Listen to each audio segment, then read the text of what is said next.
नमस्कार, एक बार फिर से स्वागत है आपका टीवी 27 न्यूज में। खबरों का रुख करेंगे। आज चैत्र नवरात्रि का तीसरा दिन है। नवरात्र का तीसरा दिन भय और मुक्ति, अपार साहस प्राप्त करने का होता है। इस दिन मां के चंद्र घंटा स्वरूप की उपासना की जाती है। इनके सर पर घंटे के आकार का चंद्रमा है, इसलिए इन्हें चंद्र घंटा कहा जाता है। इनके 10 हाथों में अस्त्र शस्त्र है और इनकी मुद्रा युद्ध की मुद्रा है। मां चंद्र घंटा तंत्र साधना में मणिपुर चक्र को नियंत्रित करती हैं। ज्योतिष में इनका संबंध मंगल नामक ग्रह से होता है।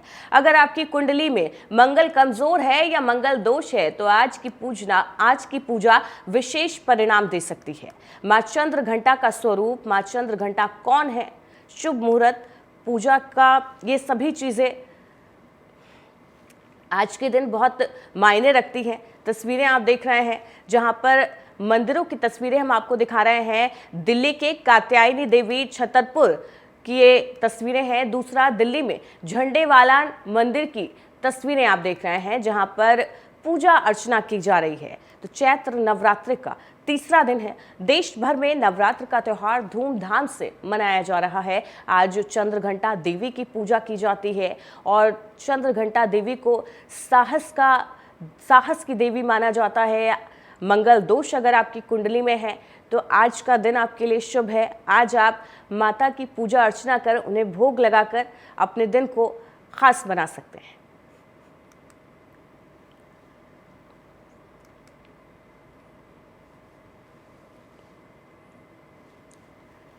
उत्तर प्रदेश के मुख्यमंत्री योगी आदित्यनाथ ने कठुआ में एक रैली को संबोधित किया। इस दौरान सीएम योगी आदित्यनाथ हुंकार भरते हुए नजर आए। सीएम योगी के भाषण को सुनने के लिए हजारों की तादाद में वहां पर लोग पहुंचे थे। रैली को संबोधित करते हुए सीएम योगी ने कहा, देश में 140 करोड़ लोगों में से 80 करोड़ लोगों को 4 साल से फ्री राशन की सुविधा मिल रही है। अगर 5 साल तक फ्री में राशन की सुविधा फिर जारी रहने वाली है। दूसरी तरफ साल 1947 में भारत से अलग हुआ पाकिस्तान भीख का कटोरा लेकर दुनिया भर में भीख मांगता हुआ नजर आ रहा है और जो भारत है वो विकास के नए आयाम छू रहा है। विश्व भर में भारत की ख्याति बढ़ रही है। आज पूरा विश्व भारत को उम्मीद की नजर से देख रहा है।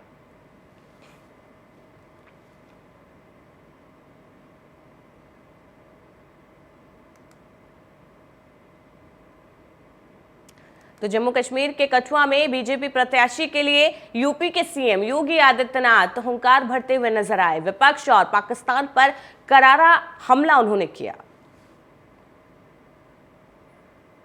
आज आप देख रहे होंगे बदलते हुए भारत को। ये जो नया भारत है बहनों और भाइयों, इस नए भारत को आज आप देख रहे होंगे। एक भारत श्रेष्ठ भारत।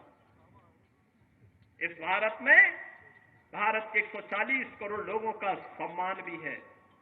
दुनिया के अंदर आज भारतवासी कहीं भी जाता है, लोग बड़े सम्मान के साथ उसकी ओर देखते हैं। आज भारतवासी दुनिया के अंदर सम्मान प्राप्त कर रहा है। आज सीमाएं भी सुरक्षित हुई हैं। ऐसा नहीं कि अब कोई पाकिस्तान का व्यक्ति कोई घुसपैठ करके हमारी सुरक्षा में सेंध लगाएगा, नहीं लगा सकता। अगर कहीं एक पटाखा भी फूट जाए ना तो पाकिस्तान अब सफाई देता कि नहीं, मेरा इसमें हाथ नहीं है, क्योंकि उसे मालूम है अगर कुछ हो गया तो फिर उसको लेने के देने पड़ेंगे। और बहनों भाइयों, जब एक मजबूत सरकार होती है तो ऐसे होता है। सुरक्षा की पुख्ता व्यवस्था। कश्मीर में धारा 370 समाप्त करके यहां के आतंकवाद की समस्या का समाधान, देश के अंदर नक्सलवाद की समस्या का भी समाधान हो गया। आज लखनऊ में सिंधी समाज ने नववर्ष धूमधाम से मनाया। इंस्पेक्टर विक्रम सिंह और उनकी पूरी फोर्स यहां पर मुस्तैद दिखे। सिंधी समाज ने हजरतगंज में शोभा यात्रा भी निकाली। शोभा यात्रा की सुरक्षा को लेकर हजरतगंज इंस्पेक्टर विक्रम सिंह भारी पुलिस बल के साथ तैनात दिखे। शोभा यात्रा की दृष्टि को लेकर हजरतगंज पुलिस ने पैदल मार्च निकाला।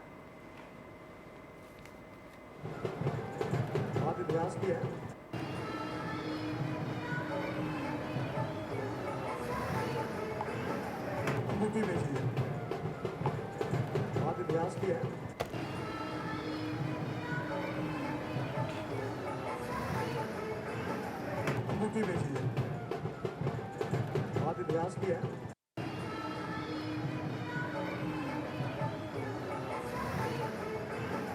अंगूठी बेची है, बहुत इतिहास भी है।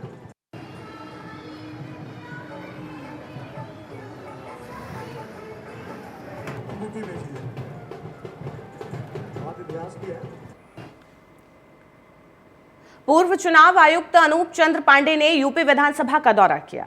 इस दौरान उन्होंने विधानसभा के आधुनिकीकरण और उसमें हुए बदलावों की जमकर सराहना की। विधानसभा का दौरा उन्होंने किया और यहां पर तमाम चीजों का अवलोकन किया। हर एक चीज को उन्होंने देखा बारीकी से और उनके बारे में जानकारी ली। साथ ही साथ जिस तरीके से विधानसभा का आधुनिकीकरण हुआ है, विधानसभा में जो बदलाव हुए हैं, नई तकनीकें वहां पर लगाई गई हैं, इन सभी चीजों का उन्होंने खूब सराहना की। तो अनूप चंद्र पांडे पूर्व चुनाव आयुक्त विधानसभा पहुंचे थे, जहां पर उन्होंने चीज़ों का अवलोकन किया, निरीक्षण किया और जो बदलाव उनको देखने को मिला, जो आधुनिकीकरण की व्यवस्था वहां पर देखने को मिली, उसकी उन्होंने जमकर सराहना की।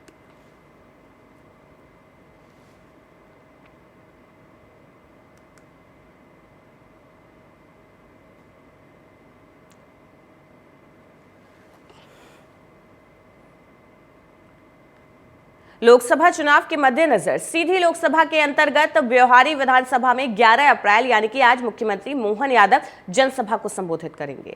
ये मुख्यमंत्री का पहला ब्योहारी दौरा होगा। मुख्यमंत्री मोहन यादव के आगमन को लेकर तमाम तैयारियां यहां पर की गई है। कार्यकर्ताओं में भी जोश देखने को मिल रहा है। जो आम जनता है उनको हल्दी और चावल बांटकर यानी कि अक्षत देकर उनको निमंत्रण दिया गया है ताकि वो इस जनसभा में शिरकत करे। डॉक्टर मोहन यादव की जो रैली यहां पर होने वाली है उसको और ज्यादा भव्य बनाए। तो डॉक्टर सीएम मोहन यादव ब्योहारी के दौरे पर आज आने वाले हैं, जिसको लेकर कार्यकर्ताओं में उत्साह देखने को मिल रहा है। कार्यकर्ताओं द्वारा नगर और विधानसभा क्षेत्र में अक्षत बांटकर लोगों को सभा में आने के लिए आमंत्रित किया गया। इसके पहले सीएम के आगमन को लेकर प्रशासन ने सुरक्षा व्यवस्था के भी पुख्ता इंतजाम किए थे। साथ ही साथ प्रशासन ने पहले ही यहाँ के जो व्यवस्था है सीएम के आगमन को लेकर उसकी जांच पड़ताल की थी और पहले ही निरीक्षण किया था।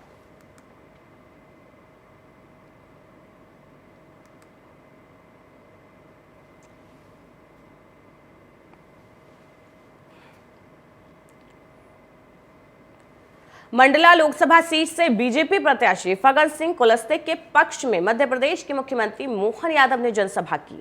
इस दौरान मध्य प्रदेश शासन के मंत्री प्रहलाद पटेल सहित भाजपा जिलाध्यक्ष अभिलाष मिश्रा, तेंदुखेड़ा विधायक विश्वनाथ सिंह और गोटेगांव विधायक महेंद्र भी मंच पर मौजूद रहे। मुख्यमंत्री मोहन यादव ने कांग्रेस पर हमला बोलते हुए कहा कि देश की आजादी के साथ झूठ बोला कांग्रेस ने और देश का बंटवारा कर दिया। कुर्सी के लिए देश का बंटवारा हो गया। एक निर्णय देश के लिए भारी पड़ा। देश ने लोगों की मौत से उसकी कीमत चुकाई। साथ ही मोहन यादव ने यह भी कहा कि कांग्रेस ने भगवान राम के होने का प्रमाण मांगा था, जनता कांग्रेस को प्रमाण देगी।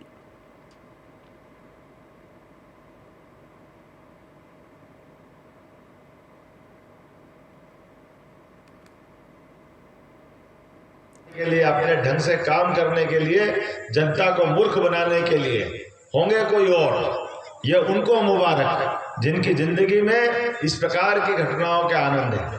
उन पार्टियों के नाम आप सब जानते हैं। तो कांग्रेस पार्टी सहित विपक्ष के कई सारे लोग जो हमेशा अपनी बात को घुमा घूम के कहते हैं, झूठ बोलते और शुरुआत वहां से करते जो कभी जीवन में उनको करना नहीं। एक बार नहीं, दो बार नहीं, उनके पूरा चरित्र देख लो उठा करके, पूरा चरित्र। बात काहे की करेंगे क्या? जो बोलेंगे हमेशा झूठी बोलेंगे, सच बोलने का काम ही नहीं। आप बताओ, देश की आजादी के साथ बड़े दुर्भाग्य के साथ कहना पड़ रहा है। हम तो नहीं थे, जनसंघ तो नहीं था, भाजपा तो नहीं थी, जनता पार्टी भी नहीं थी, लेकिन तो लोकसभा चुनावों को लेकर जिले के सुसनेर में विधानसभा स्तरीय बीजेपी कार्यकर्ता सम्मेलन हुआ, जिसमें राज्य मंत्री नारायण सिंह पवार, पूर्व मंत्री नरोत्तम मिश्रा, बंशीलाल गुर्जर सहित बड़ी संख्या में बीजेपी कार्यकर्ता शामिल हुए। कार्यकर्ता सम्मेलन को संबोधित करते हुए पूर्व मंत्री नरोत्तम मिश्रा ने दिग्विजय सिंह पर जमकर निशाना साधा। नरोत्तम मिश्रा ने कहा, आपकी लोकसभा पर पूरे प्रदेश की नजर इसलिए है कि आपके यहाँ जो व्यक्ति चुनाव लड़ रहा है वह ऐसी खाल ओढ़ कर लड़ रहा है वो ऐसी भेड़िए की खाल में छुपा है जो सनातन का विरोध करता है, वो सारे काम करता है जो सनातन पर चोट करता है। साथ ही नरोत्तम मिश्रा ने यह भी कहा, भगवा को आतंकवाद शब्द की उत्पत्ति किसी ने की तो उसका नाम है दिग्विजय सिंह।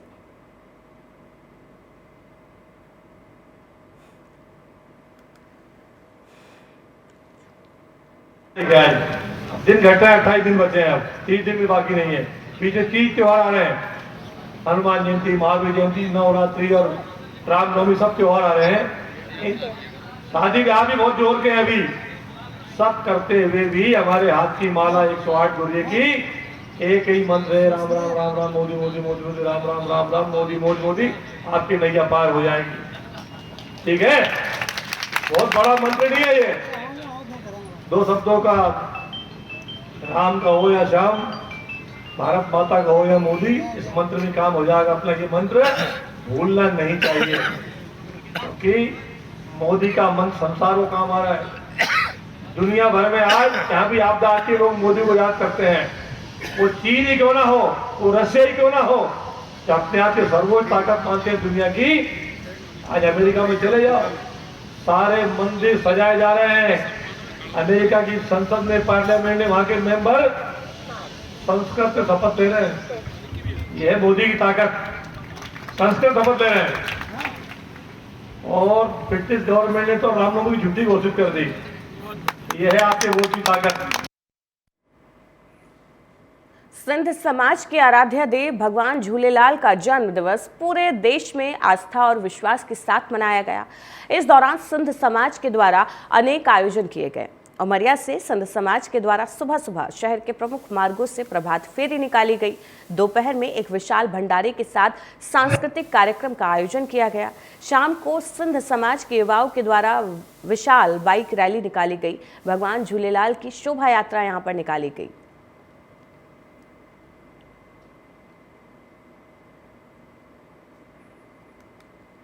तो देश भर में सिंध समाज ने धूमधाम के साथ भगवान झूलेलाल का जन्म दिवस मनाया, जश्न मनाया और यहाँ पर शोभा यात्रा निकाली गई। कई जगह पर युवाओं ने बाइक रैली निकाली। शोभा यात्रा के जरिए धूमधाम से भगवान झूलेलाल का जन्म दिवस मनाया गया।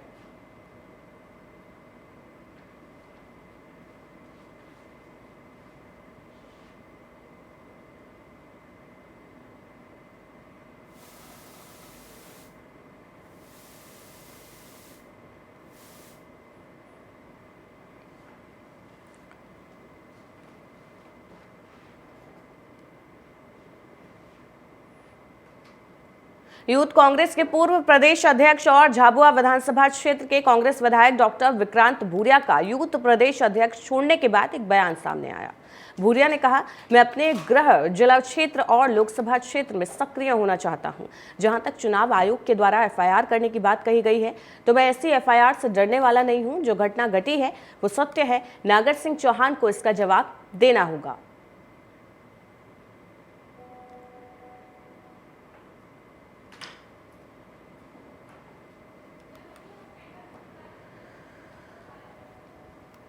तो विक्रांत भूरिया ने साफ कर दिया है कि वो किसी एफआईआर से डरने वाले नहीं हैं। जो सत्य घटना घटी है उसके खिलाफ वो हमेशा बोलेंगे और अब इसका जवाब भी देना होगा विपक्षों को।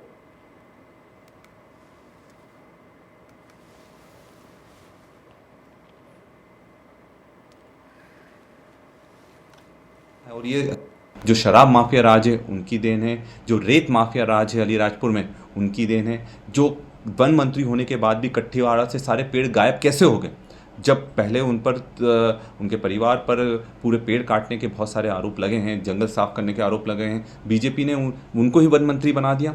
तो कहाँ जंगलों की रखवाले, जब चोर के हाथ में ही चाबी दे दोगे तो वन कहाँ से बचेंगे। और ये मैं वापस से पुख्ता तरीके से बोल रहा हूँ। और ये जो एफआईआर की ये धमकी दे रहे हैं, एफआईआर कर रहे हैं, उससे मैं डरने वाला नहीं हूँ। क्योंकि अगर सच बोलने के लिए भी एफआईआर होती तो एफआईआर झेलने के लिए मैं तैयार हूँ।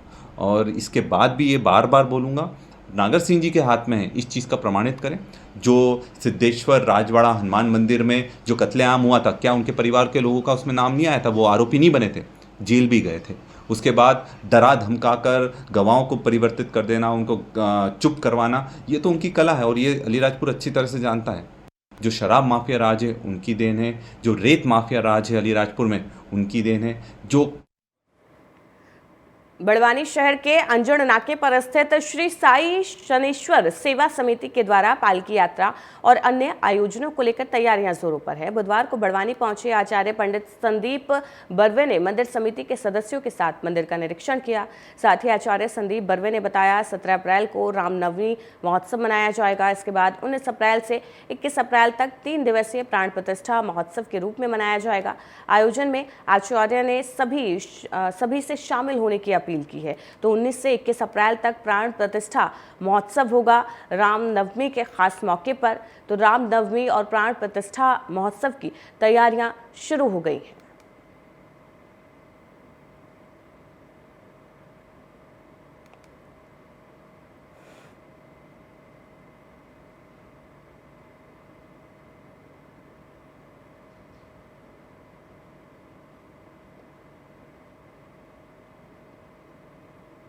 पंडित संदीप बर्वे, शनि ज्ञान शक्तिपीठ, सनावद, मध्य प्रदेश। भगवान शिव का और भगवान राम जी का प्राकट्य श्री शनि मंदिर, साई मंदिर संस्थान बड़वानी में होने जा रहा है। भगवान का ये जो दिव्य स्वरूप है, भगवान यहाँ पर पशुपतिनाथ के रूप में जिनके 8 मुख है, उन 8 मुखों के साथ ये निमाड़ अंचल का पहला मंदिर है जहाँ भगवान पशुपतिनाथ के रूप में विराजित होने जा रहे हैं। साथ ही भगवान रामचंद्र जी अपने समस्त परिवार, समस्त शक्तियों के साथ विराजित होने जा रहे हैं। मूर्तियों का ये जो प्राण प्रतिष्ठा कार्यक्रम है, यह दिनांक 19 तारीख से प्रारंभ होगा। 19, 20 और 21 3 दिवसीय यह प्राण प्रतिष्ठा महोत्सव है।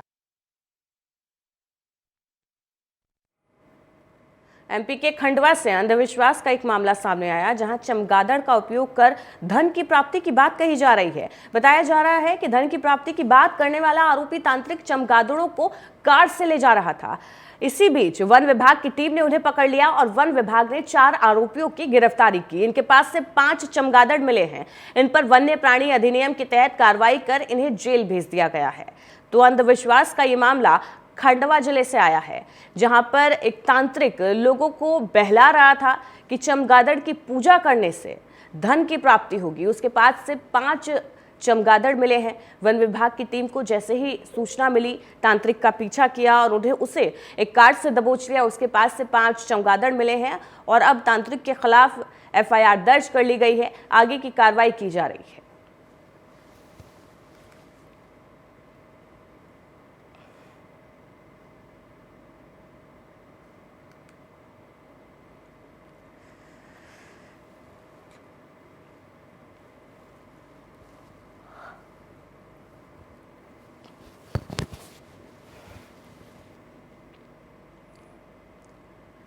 मध्य प्रदेश के बालाघाट में भगवान झूलेलाल की भक्ति में सिंधी समाज डूबा नजर आया। इस दिन सभी सिंधी भाइयों ने अपनी प्रतिष्ठान बंद रखकर कार्यक्रमों का आयोजन किया और उसमें शामिल भी हुए। इस मौके पर पूज्य सिंधी पंचायत और अन्य संगठनों के सहयोग से कई कार्यक्रम आयोजित किए गए। सिंधु भवन से युवाओं द्वारा बाइक रैली निकाली गई।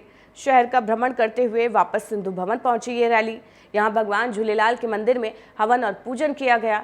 उसके बाद शोभा यात्रा शहर के मुख्य मार्गों से होते हुए मोती तालाब पहुंची, जहां विशेष पूजा अर्चना और भजन कीर्तन के बाद अखंड ज्योत और मोदक का विसर्जन किया गया।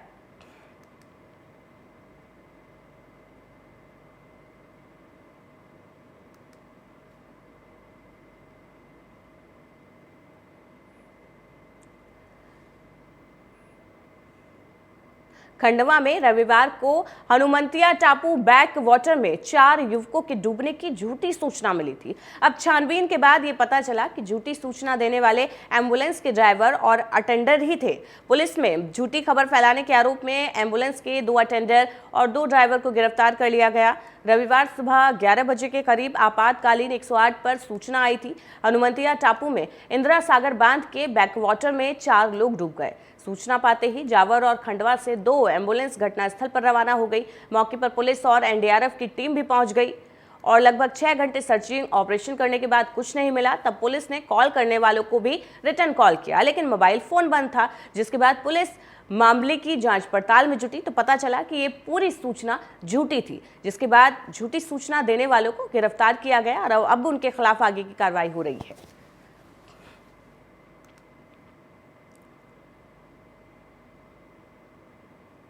तारीख की ये घटना है। 7 तारीख को सुबह लगभग 11 बजे के आसपास पुलिस को सूचना प्राप्त हुई डायल 100 के माध्यम से कि हनुवंतिया में 4 लोग जो है डूब के उनकी मृत्यु हो गई है। इस संबंध में तत्काल पुलिस सक्रिय हुई और कई सारी टीम रवाना की। पहले हनुवंतिया टापू का वहाँ पर पता किया तो वहाँ पर पता लगा कि वहाँ कुछ भी नहीं हुआ है। इसके बाद सिंगा जी के वहाँ भी पता किया, बहुत जो है एफर्ट्स किए।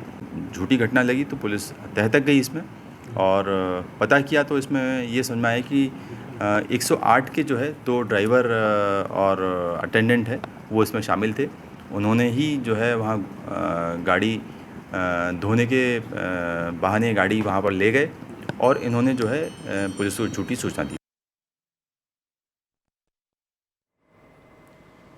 लोकसभा चुनाव में पार्टी अपना घोषणा पत्र जारी कर उसे अमल करने का दावा जनता के बीच करती है। रायपुर लोकसभा में बीजेपी प्रत्याशी ब्रजमोहन अग्रवाल आम जनता से ही उनके अनुरूप मांग और सुझाव के आधार पर अपना घोषणा पत्र तैयार करने जा रहे हैं, जिसके लिए टोल फ्री नंबर भी जारी किया गया।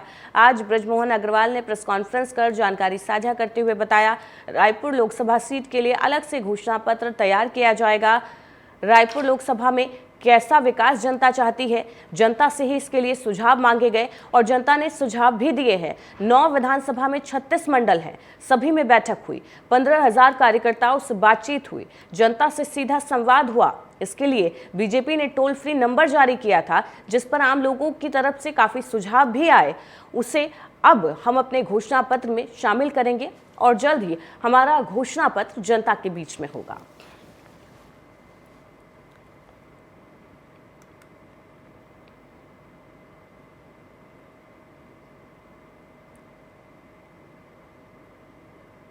इसमें पार्टी के काम से जाता रहा हूँ।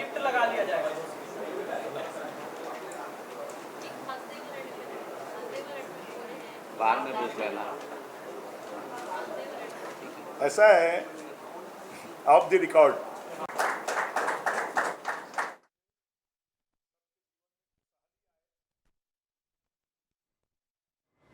बुलेटिन में फिलहाल के लिए इतना ही। लगातार खबरों के लिए बने रहिए TV 27 न्यूज के साथ।